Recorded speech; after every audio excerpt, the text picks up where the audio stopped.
नमस्कार, मैं खुशी और आप देख रहे हैं लाइव हिंदुस्तान 24। आइए नजर डालते हैं आज की बड़ी खबर। बाघमारा की बेटी निशा ने रचा इतिहास। झारखंड धनबाद जिले के बाघमारा प्रखंड की निशा कुमारी ने जेईई एडवांस 2025 में ऐतिहासिक सफलता पाई है। निशा ने CRLPWD रैंक 88 और GANAWSPWD रैंक 20 प्राप्त कर क्षेत्र का नाम रोशन किया। शुरुआती पढ़ाई बाघमारा के सरस्वती शिशु विद्या मंदिर से शुरू कर निशा ने GWP बोकारो में कंप्यूटर साइंस की पढ़ाई की। उनके पिता अनिल पांड्या बाघमारा कॉलेज में लैब तकनीशियन हैं और मां मंजू देवी गृहिणी हैं। निशा की सफलता का राज है मेहनत, आत्मविश्वास और सीमित सोशल मीडिया उपयोग। उन्होंने PWD ऑनलाइन क्लासेस और सेल्फ स्टडी के दम पर यह मुकाम हासिल किया। निशा IIT दिल्ली से पढ़ाई कर UPSC की तैयारी करना चाहती हैं। क्षेत्र के जनप्रतिनिधियों, शिक्षकों और नागरिकों ने उन्हें बधाई दी और प्रेरणा स्रोत बताया।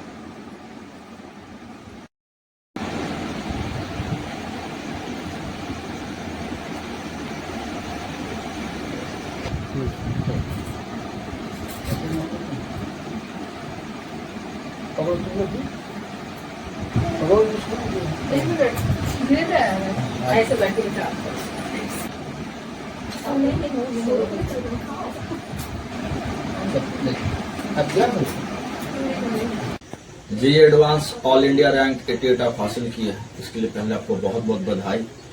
आप कुछ चंद शब्दों में अपना परिचय दीजिए।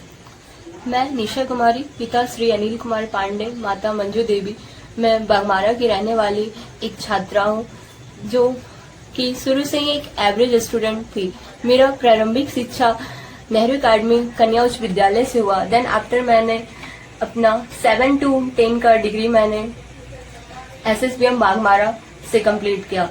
उसके बाद मेरा बायो लेके पढ़ने का आगे मन था, बट किसी कारणवश मेरे ऑपरेशन में दिक्कत आई और मैं डिप्लोमा करने के लिए गवर्नमेंट वुमेन्स पॉलिटेक्निक बोकारो चली गई, कंप्यूटर साइंस।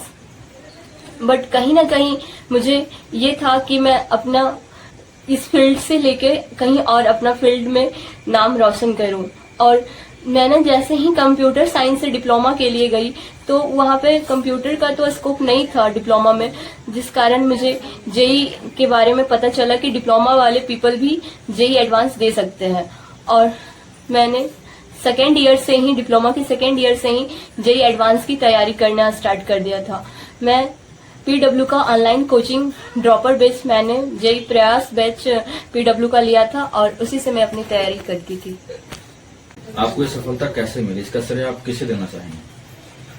ये सफलता का श्रेय मैं तो अपने परिवार को ही देना चाहूंगी, क्योंकि मेरे माता पिता ने शुरू से ही मुझे ये बताया था कि तुम्हारी जो वीकनेस है, तुम अपनी वीकनेस को अपना स्ट्रेंथ बना करके आगे बढ़ो, ताकि तुम्हें कल को ये ना झेलना पड़े कि कल तुम्हारे फ्यूचर का कोई दिक्कत हो। तो मेरे माता पिता ने स्टार्टिंग से ही मुझे घर में जैसे मैं रहती थी तो काम को लेकर कभी कोई दबाव नहीं बनाया, पढ़ने के लिए हमेशा ही मोटिवेट किया। और जब मैं हॉस्टल में थी तो मेरे फ्रेंड सर्कल में जितने भी मेरे रूममेट्स थे वो लोग ने भी मुझे बहुत सपोर्ट किया। कॉलेज में हमारे टीचर ने बहुत अच्छे से सपोर्ट करके मुझे आगे बढ़ाया। कितने घंटे पढ़ाई करते? 24 घंटा?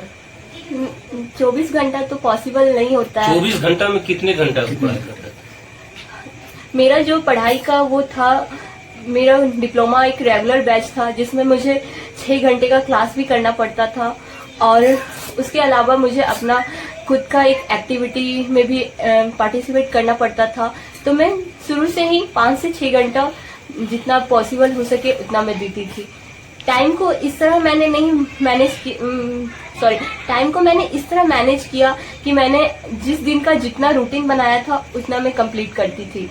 अगर आज का ये सिलेबस मेरा गोल रहता था, टारगेट, तो उसको कंप्लीट करना ही उस दिन का मेरा ये मेन मोटिव रहता था। उसके लिए अगर टाइम ज्यादा भी पड़ जाए तो फिर मैं वो नहीं देखती थी कि आज मेरा 6 घंटा पढ़ना था तो मैं 7 घंटा ना पढूं। उस चीज को कंप्लीट करने के बाद ही मैं उठती। क्या आपने कोचिंग ली थी या सेल्फ स्टडी पर ही ज्यादा ध्यान दिया? मैंने बस एक ऑनलाइन PW का बैच लिया था और उसके अलावा सारा सेल्फ स्टडी था मेरा। परीक्षा के प्रश्नों को उत्तर देने के लिए क्या आपकी कोई विशेष रणनीति थी? रणनीति तो नहीं थी, बट ये था कि मैंने मॉक टेस्ट लगाया था और मॉक टेस्ट में ये पता चल रहा था मुझे कि कैसे टाइम के साथ साथ मैनेज करते हुए क्वेश्चन को कंप्लीट करना है, क्योंकि जेई का जो क्वेश्चन होता है वो बहुत ज़्यादा ही लेंदी होता है और टाइम टेकिंग भी होता है। बट जब से मैं मॉक टेस्ट लगाना स्टार्ट की तो पता चला कि कैसे टाइम को मैनेज करते हुए अपने आप को मेंटेन करना है एग्जाम के टाइम। अपनी सफलता को देखते हुए जो तैयारी और लड़के लोग कर रहे हैं उसे आप क्या संदेश देना चाहेंगे? वो किस तरह से तैयारी करें? मैं तो बस यही कहना चाहूंगी कि कभी भी पीछे नहीं हटना चाहिए। आपको कभी कभी सेल्फ डाउट होगा, मुझे भी हुआ, बट जैसे कि मैंने जेई का मेंस का फर्स्ट अटेम्प्ट दिया जनवरी वाला, तो मेरा उस टाइम बहुत कम परसेंटाइल बना था, मुझे बहुत सेल्फ डाउट हुए।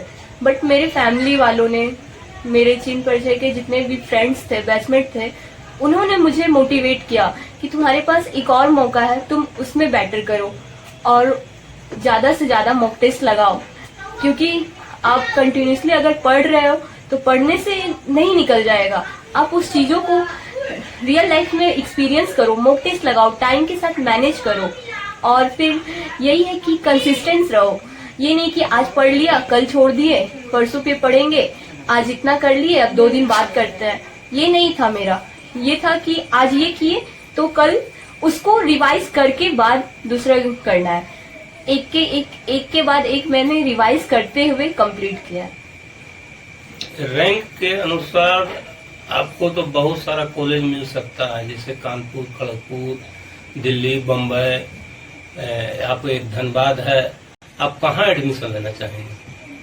मेरा ड्रीम कॉलेज तो IIT दिल्ली है। दिल्ली क्या चीज उसमें करना चाहते हैं? IIT दिल्ली से कंप्यूटर साइंस से मैं पढ़ना चाहती हूँ। परीक्षा की तैयारी के दौरान आपने सोशल मीडिया और बाकी जो डिस्ट्रैक्शन है उसको कैसे मैनेज किया? सोशल मीडिया लोग बोलते हैं डिस्ट्रैक्शन है, बट अगर आप उसका सही मायने में यूटिलाइज करें तो वो मोटिवेट भी आपको करता है। वो आप पे डिपेंड करता है कि आप सोशल मीडिया से क्या फीड कर रहे हैं।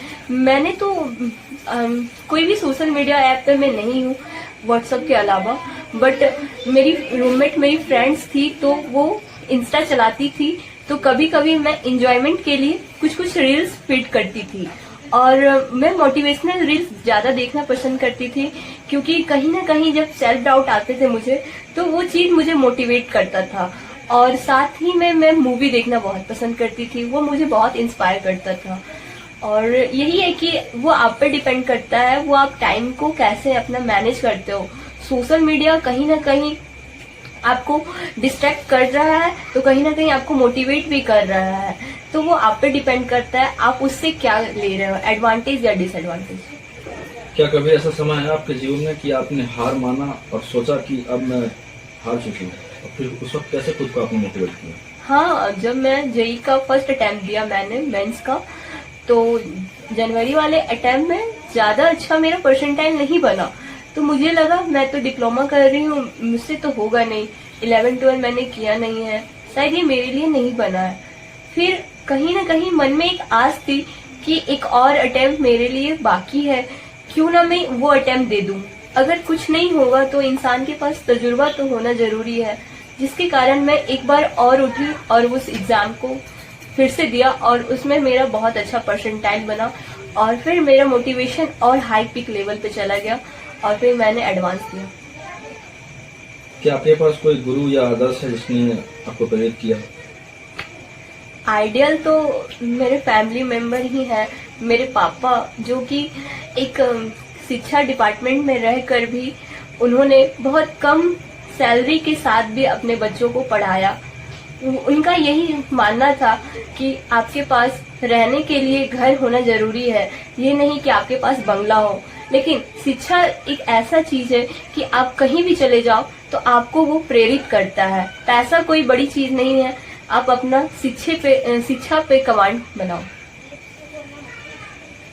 अब आप आगे की आपकी क्या रणनीति है? आगे क्या करना है, कैसे पढ़ना है? तो फिर मुझे आगे सिविल सर्वेंट में जाना है। मुझे कहीं ना कहीं एक वे ढूंढना था ग्रेजुएशन करने का, ताकि मैं आगे यूपीएससी का एग्जाम दे सकूं।